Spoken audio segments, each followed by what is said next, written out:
Kara, are you there?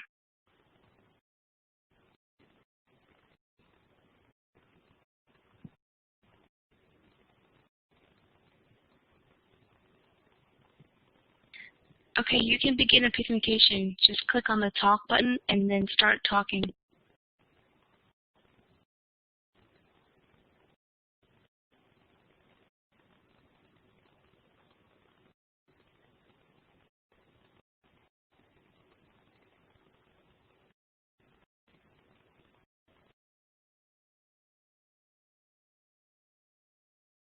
No, I can't hear you.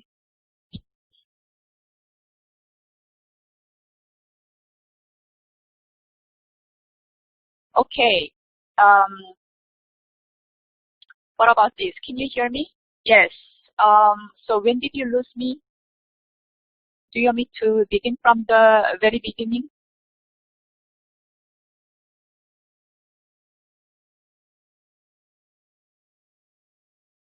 Okay. So do you want me to begin from the first slide? Okay. Sorry about that. Okay. For some reason the mic was kind of off. I mean, I had it on, so I'm terribly sorry about these technical difficulties. Since you can hear me now, I will begin our presentation. Okay, our presentation is about alternative education in South Korea. And I'm Kyung-Hae Oh, and another presenter is Kara McDonald. Let's take a look at the presentation overview first. I will talk about rationale of looking beyond the U.S. and I will briefly talk about U.S. alternative education, just a brief summary. And I will move on to Korean alternative education. And then we will talk about availability of choices and on equal opportunity. We will compare two different educational contexts. And of course, we will have open dialogue. Okay, rationale of looking beyond the U.S. Why do we have to talk about alternative education in different contexts, in this case, Korea? Because we can learn different countries, each country's educational context and socio-linguistic and socio-economic factors, the differences.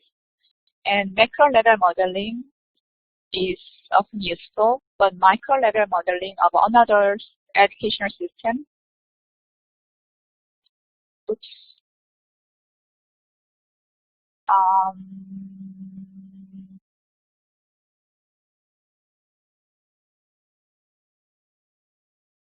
Okay. So was my presentation being recorded? Do you want me to go tools and recorder now?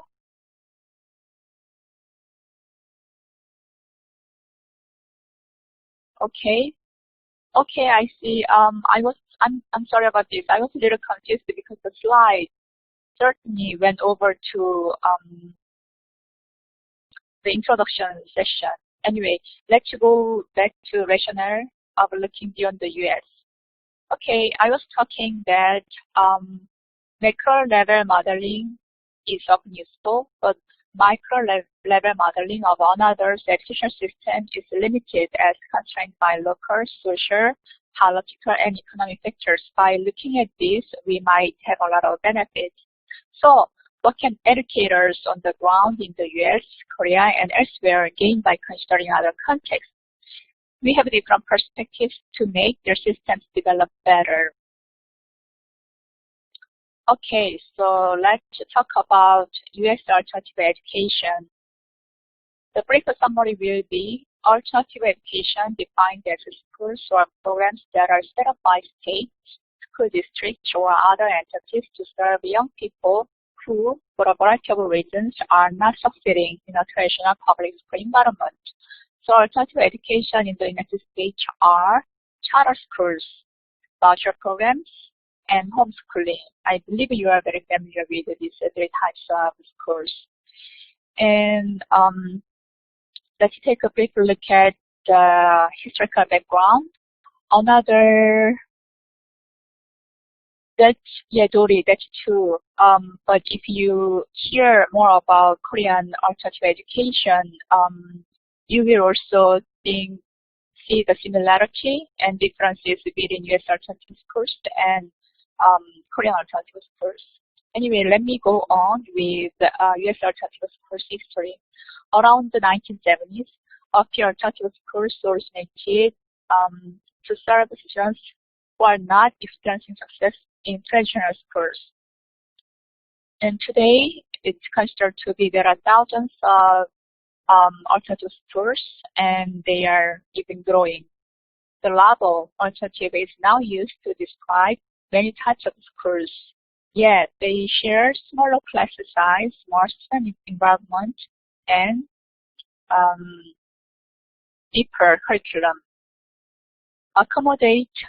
They accommodate academically at risk and give to students who are better served by a non-traditional program. And 2 million plus students schooled at home, with a number growing at 15 to 20% per year. Homeschooling has a larger student population than bachelor school programs. And homeschooling also involves a larger population than charter schools. Yes, that's true. The impact of U.S. alternative education will be charter schools provide comparative challenges to traditional public schools. The challenge of homeschooling is that it is a more radical departure from traditional education and affects more schools, and it also forces numerous adjustments to current curricular practices. Public schools in many jurisdictions have already begun to provide services of various types to homeschoolers. Laws in at least 7 states permit homeschooled students to participate in sports, music, and other extracurricular activities in regular schools. I believe this is a big advantage in U.S. alternative education because we don't have that benefit in Korea. So let's talk about actually I'm Kyunghae. Yes, I'm Kyunghae talking. I mean, for some reason I'm logged in as Kara, but I'm Kyunghae who's presenting right now. So right now I'm gonna talk about Korean alternative education. I will briefly give you lecture case, no problem. I know it's really confusing. The conceptual overview of Korean alternative education. So we have 2 different types of alternative education. One is called alternative schools, and one is called homeschooling. We also call it homeschooling. So while homeschooling was legalized in 50 states in the United States after a long struggle, homeschooling in Korea is neither structuralized or legalized. Some alternative schools are now legalized, but no homeschoolers are being legalized. However, homeschooling and alternative schools are growing as alternatives to the traditional education system. Okay, before I go a little further, I want to talk about some background information on Korean education system because I believe it's really important. Okay, in Korea, we have a very strong compulsory education system, even stronger than United States before. We have 6 years of compulsory elementary school and 3 years of compulsory middle school. But that's not everything. Currently, people are asking even more. They are asking to government that the government, the Ministry of Education, should add 3 years of high school. So what does that mean? Compulsory education in Korea results in education equals only public education. If you don't have a public education, you don't have education at all.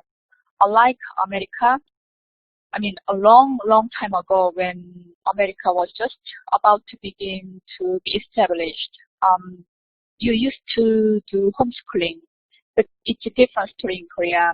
education for common people in Korea started at school, even in like 16th century, like 500 years ago. So that's not everything. With that historical background, Korea has very homogeneous culture. Everybody looks similar. We have a very similar culture. And because of our political history, we also have a very powerful central government. When I say government, I usually indicate the Ministry of Education here. So what does that mean? That means we have less power to local government, local schools, and also we have less tolerance toward any kind of differences.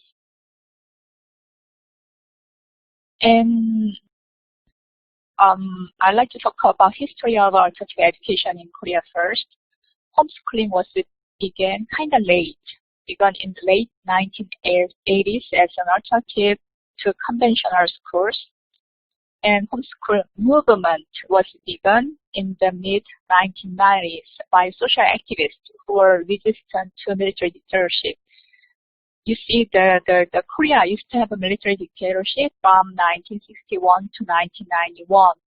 So those student activists who were resistant to military dictatorship grew up, they became parents, and they some of them chose homeschooling.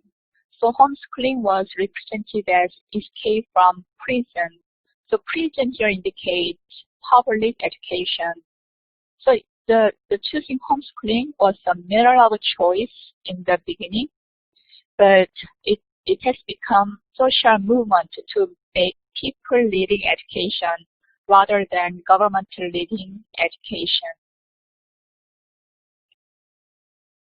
There's no official data, but this data is from 2006, but some say there are 50 parents who are experimenting with homeschooling, and some say that there could be 1,000 parents who are experimenting with homeschooling.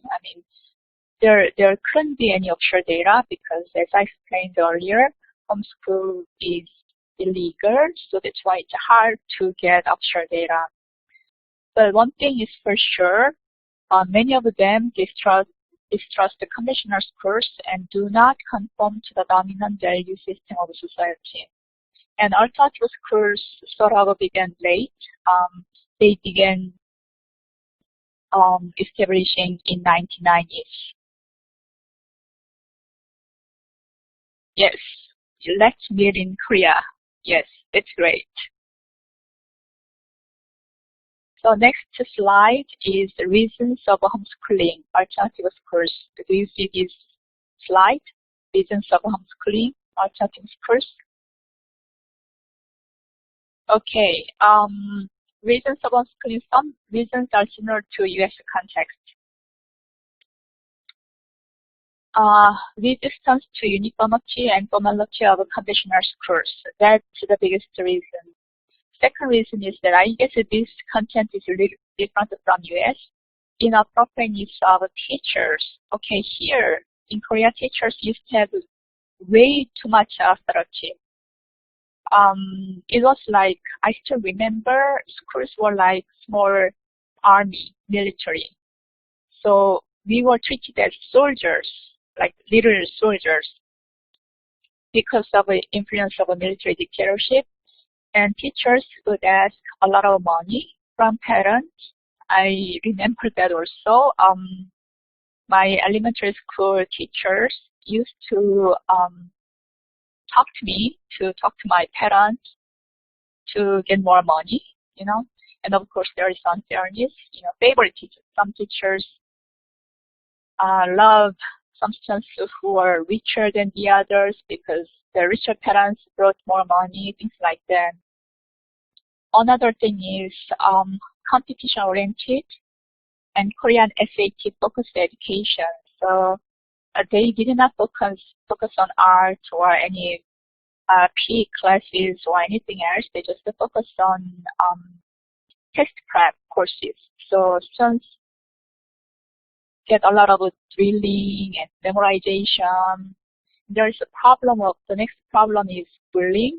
Bullying is a real big social issue in Korea these days. quite a few number of students coming to the suicide because of this issue.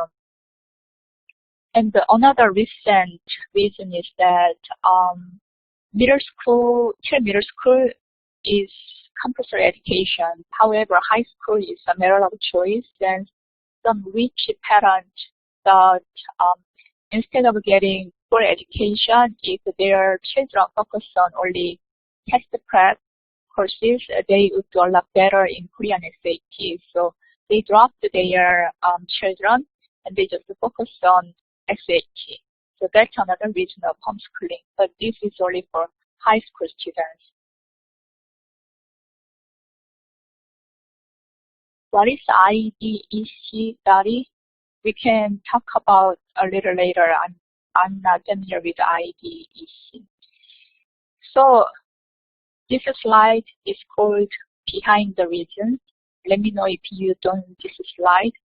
Okay, so those reasons that I explained in the previous slide are darkest reasons. So why do we have those reasons? So that's what I'm going to talk about from this slide.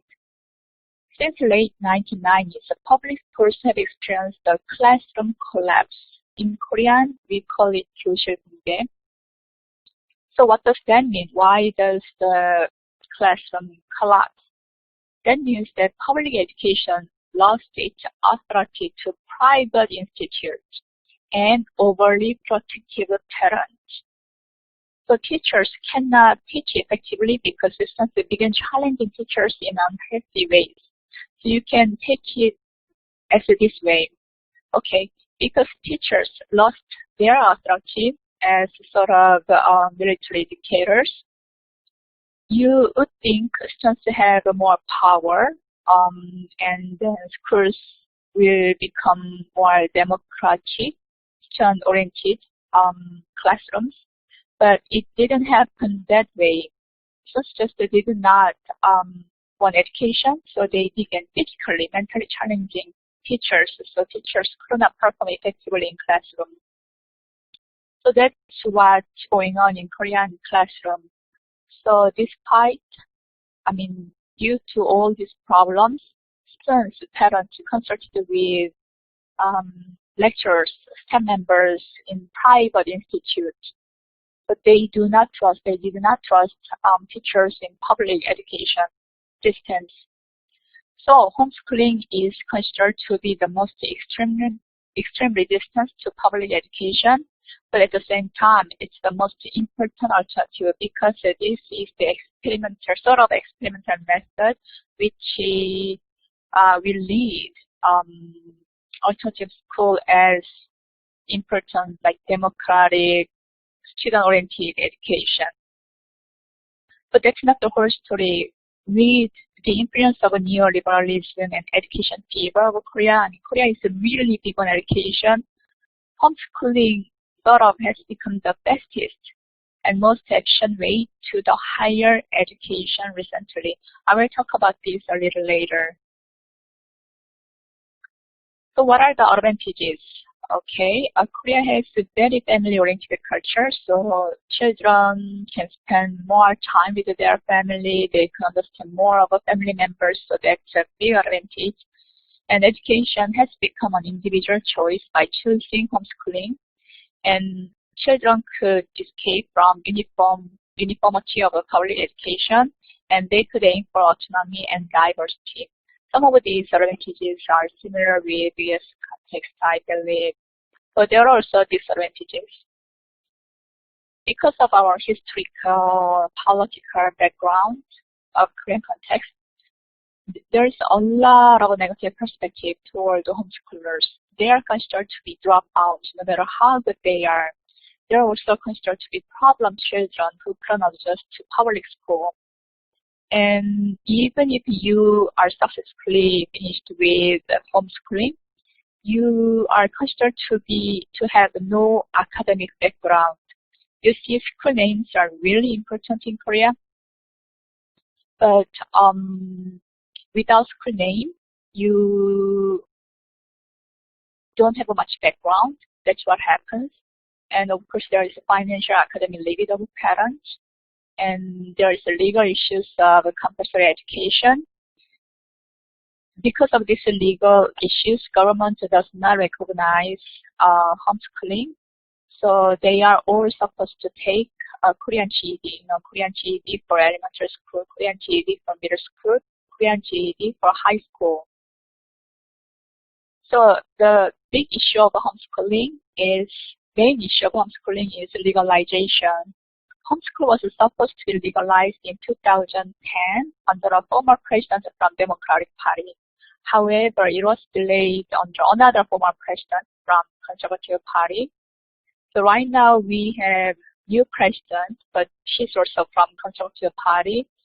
So it's kind of legalization of homeschooling in Korea is still premature to discuss, Some parents request government support by legalization, but some kind of worry the government might take control over their content of homeschooling. The current status is that no homeschoolers are being fined. So what does that mean? So government does not want to recognize or legalize homeschooling, but at the same time, they don't want to touch the issue because then it's going to be open discuss and it's going to be a bigger problem. So that's where we are right now. I will briefly talk about alternative schools. There are different types of alternative schools. Like one type of alternative schools focus on well-rounded full-person education. And second type of alternative schools are kind of readaptation education. These alternative schools are for problem children. And there are also specialized schools similar to U.S. context, focus on art, IT, technology, some vocational schools. Some of the alternative schools are part of a continuing education, and some are part of a private organizations schools. Some can issue diploma because, as I explained earlier, some alternative schools are being legalized, so they can issue diploma, but many of them cannot issue diploma, so they have to take Korean GED. So those who couldn't adapt to public education for various reasons have no choice but choosing alternative schools if they are lucky. If they are able to find one close to their home or one which can accept them, then they are lucky. Other than that, they will remain as dropouts. So I like to give you an example of one alternative school in Korea. Okay, this school is called American Christian Academy. In short, it's called ACA. But the name is Christian Academy, but there is no religious background. So the students are from like Islamic parents, Buddhist parents. A lot of differences. So this school is probably be considered as multicultural schools. The school was begun in 1999 by a pastor with around 10 students. They were like children of U.S. soldiers, so they were mixed blood. Because of their look, they couldn't be successful in public schools. The thing is, most Koreans look same. So if you look different, they're being bullied. So there is no way. It's extremely hard for them to be successful in public schools. Another reason is that we don't have the documentation anymore, but we used to have, like in 1999, if the children have no father, then they cannot establish this document, family document with the government. If they cannot establish this paper to the government, they cannot be a citizen of Korea. So they cannot go to school. So that's why the pastor began sort of homeschooling. It wasn't exactly school at the time, it was sort of homeschooling around 10 students. Right now, they get financial aid from one popular organization and they get donations. and of course, students pay a little bit of tuition. And a lot of good teachers volunteer for just a little salary so that the school can run. We have now around 100 students from elementary to high school. The children are from, U.S. soldiers. Fathers are U.S. soldiers. Sometimes they have fathers presenting, but some of them, they don't have fathers. They are children of migrant workers and from international marriage. However, they might look different outside campus, but they are not minority in school. So they have a positive reinforcement. Some, they don't have much, other choices. So some commute for like 4 hours every day. So let's compare the differences and similarities between Korea and America. Before I go a little further, I like to make sure if Kara is still there. Kara, are you there and can you talk?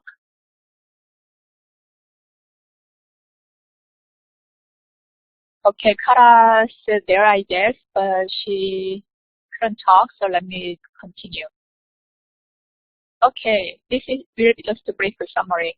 Types of alternative education: America, it's homeschooling, charter school, voucher programs, blah, blah, blah. Korea, we have 2 different systems, homeschooling and alternative schools. Background: in America, it's dissatisfaction with the public school system, lack of student achievement, reduced resources and funding, safety issue, and social cultural barriers. Right. In Korea, it was a social movement against uniformity and competitiveness, and alternatives for conventional schools which do not tolerate differences. System, because it's been legalized, America system has a structure, although the system itself varies a lot. In Korea, we have no structure. It varies depending on the school. Okay. Next slide. Legalization was a big issue in America. However, right now, states legalized homeschooling, charter schools, magnet schools, etc. Right? But as I explained before, legalization is still premature to discuss. So we don't have that. We have the issue, but it's not legalized yet. So what are the reasons? First, half central government. If government says no, then there's no way. Second reason, education favor, neoliberalism. So homeschooling can be used as an effective way to move forward, but not as an alternative education. Another reason, homogeneous culture. Homeschoolers are considered to be dropouts, and importance of academic background. Without school names, it is hard to make room for one in the social system in Korea. So that's all I have to present. I like to open discussion. Could you please say whatever you want, like any suggestions and any ideas to share? Any questions about Korean alternative education?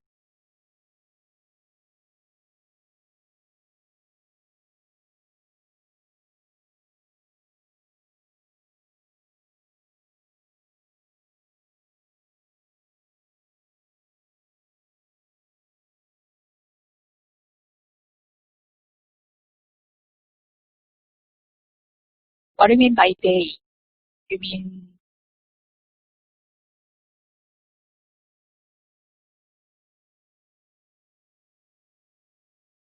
no, no. Like as I explained, every school varies depending on their organization or depending on the purpose. That's why I said there is no structure yet. It's not. Many of the alternative schools are not being legalized, so that's why there is no control, and it varies. Like the school the example school that I explained follows American curriculum. Exactly same with American curriculum from elementary to high school, because the headmaster, who was a pastor, who is a pastor, they because they look different. If they follow American curriculum, the medium of instruction will be English, then the students get a lot of respect by being able to speak English, so that's why they follow American curriculum.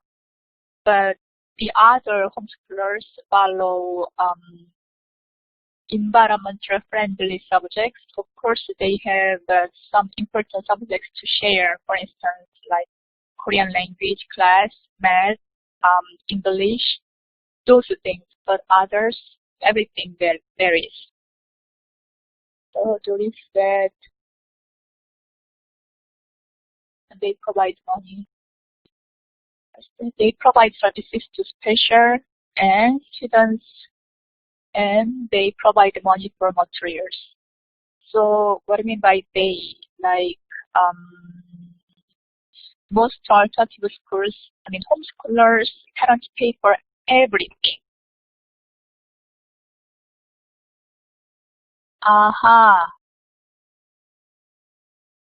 Yes, Dory, I see. Yeah, I understand that. Korea is a little different. I'm not an expert in American alternative education, but I can speak for Korean alternative education. Korean alternative education do not take money from local schools or local government or whatsoever. They get donations from nonprofit organizations. Students pay for their own tuition, but it's really inexpensive. So they have all freedom.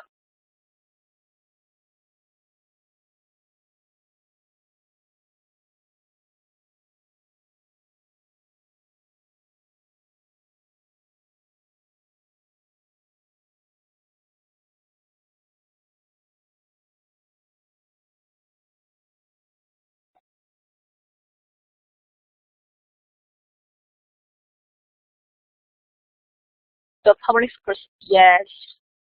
In my, yes, yes, yes. Sorry, I see what you mean. That's true. We don't have that problem yet. Now, we have a private schools. It's not same as charter schools, but we have a private schools, but there is not much difference between public school and private schools. So what I'm trying to say is that like private schools are not for rich children, and we don't have charter schools.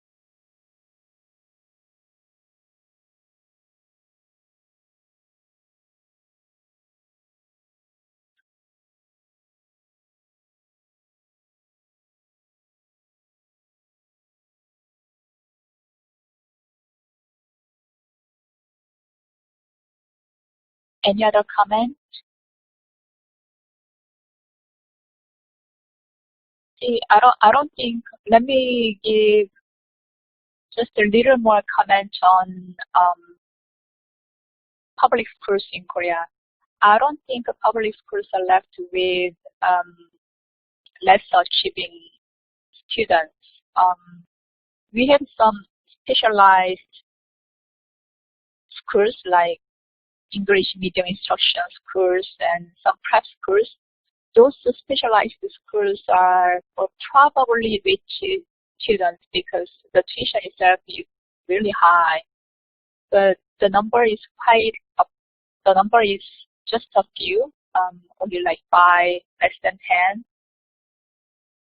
So still public schools have a lot of authority, still public schools have a lot of power, and there are not much difference from like rich area and like poor area. Some say that of course, there is a difference, but compared with the United States, there are not much difference. Any other comment or suggestion?